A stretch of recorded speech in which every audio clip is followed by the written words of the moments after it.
Hello viewers, আসসালামু আলাইকুম। তোমরা সবাই কেমন আছো?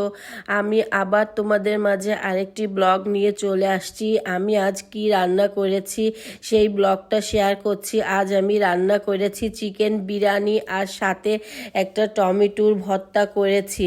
যাই হোক, আমি আমার মূল রান্নায় চলে যাচ্ছি। আমি ফার্স্টে চুলায় একটা প্যান নিয়েছি, তার ভিতরে সরিষার তেল নিয়ে কিছু শুকনা জাল আর কিছু রসুন কুচি নিয়ে ভেজে নিয়েছি। আমার শুকনা জালটা ভাজা হয়ে গিয়েছে, রসুনটাও ভাজা হয়ে গিয়েছে। একই তেলের ভিতরে আমি এখানে 3টা টমেটো কেটে রেখেছিলাম। টমেটোটা দিয়ে আমি ঢেকে দিয়ে টমেটোটা সেদ্ধ করে নিয়ে ঘুটনি দিয়ে এখন ঘুটে নিচ্ছি। তারপর আমি যেই ঝাল আর রসুন ভেজে রেখেছিলাম ওইটা হাতের সাহায্যে কিছু পেঁয়াজ কুচি নিয়ে টমেটোটা নিয়ে সাথে কিছু ধনিয়া পাতা কুচি নিয়ে আমি ভর্তাটা রেডি করে নিব। এই ভর্তাটা খেতে এতটা মজাদার আর টেস্টি, তোমরা এভাবে করে খাবে তাহলেই বুঝতে পারবে। এই যে আমার ভর্তাটা রেডি হয়ে গিয়েছে।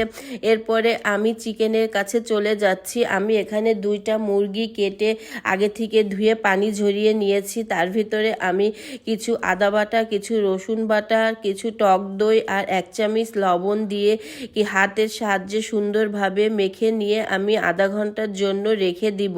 আধা ঘন্টা পরে আবার ফিরে আসছি। চুলায় আমি প্যান নিয়ে তার ভিতরে তেল নিয়ে কিছু পেঁয়াজ কুচি নিয়ে একটু ভাজা ভাজা করে আমি চিকেনগুলা ঢেলে দিচ্ছি। চিকেনগুলো আমি কিছু সময় ভেজে নিয়ে এখন এর ভিতরে আমি দিয়ে দিব বাদাম বাটা, পোস্তদানা বাটা, জয়ফল বাটা, জয়ত্রী বাটা, জিরার গুঁড়ি, ধনিয়ার গুঁড়ি, লাল মরিচের গুঁড়ি, লবণ সব কিছু দিয়ে আমি ভালো মতো কষিয়ে নিব। এরপরে আমি কিছুটা কাঁচা জাল কুচি দিয়ে দিয়েছি, তেজপাতা, গরম মশলা, এলাচ সব কিছু দিয়ে আমি 20 মিনিটের জন্য রান্না করে নিয়েছি। 20 মিনিট পরে ফিরে আসছি। এখন আমি চলে যাব রাইস রান্না করতে। এখানে আমি 5-6 চামচ ঘি দিয়ে কিছু পেঁয়াজ কুচি দিয়েছি বেরেস্তার জন্য। বেরেস্তাটা হয়ে গিয়েছে, আমি কিছুটা পেঁয়াজ উঠিয়ে রেখেছি আর অর্ধেক পেঁয়াজের ভিতরে আমি রাইসটা দিয়ে দিয়েছি। রাইস দিয়ে আমি লবণ দিয়ে দিয়েছি, দিয়ে একটু নাড়াচাড়া দিয়ে এরপরে গরম পানি ঢেলে দিয়েছি। এখন আমি এর ভেতরে কিছু শাহি জিরা, কিছু জয়ত্রী, কিছু কাঁচা জাল আর কিছু বাদাম আর কিশমিশ দিয়ে ভালোভাবে নাড়াচাড়া দিয়ে ঢাকনা দিয়ে বলক আসা পর্যন্ত ঢেকে দিয়েছি। এদিকে আমি গুঁড়া দুধ, চিনি আর ঘি দিয়ে একটা ক্ষীরের মতো বানিয়ে নিয়েছি। তারপরে আমার রাইসটা হয়ে গিয়েছে। এর ভিতরে আমি 5টা আলু বখরা দিয়ে দিয়েছি।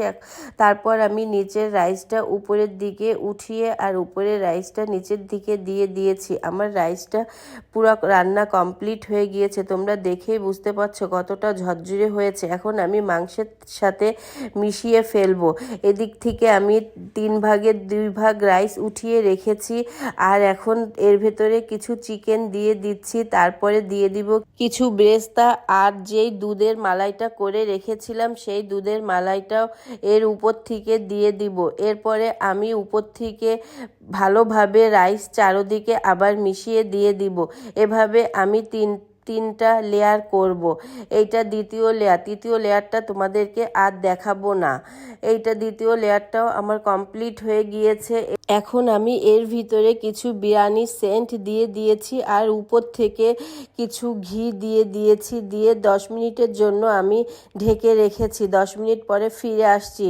আমার চিকেন বিরিয়ানি রান্নাটা একদম কমপ্লিট। এখন আমি তোমাদেরকে প্লেটে উঠিয়ে দেখাবো। দেখো আমার বিরিয়ানিটা কতটা ঝরঝরে আর একদম রেস্টুরেন্টের মতো কালারও আসছে।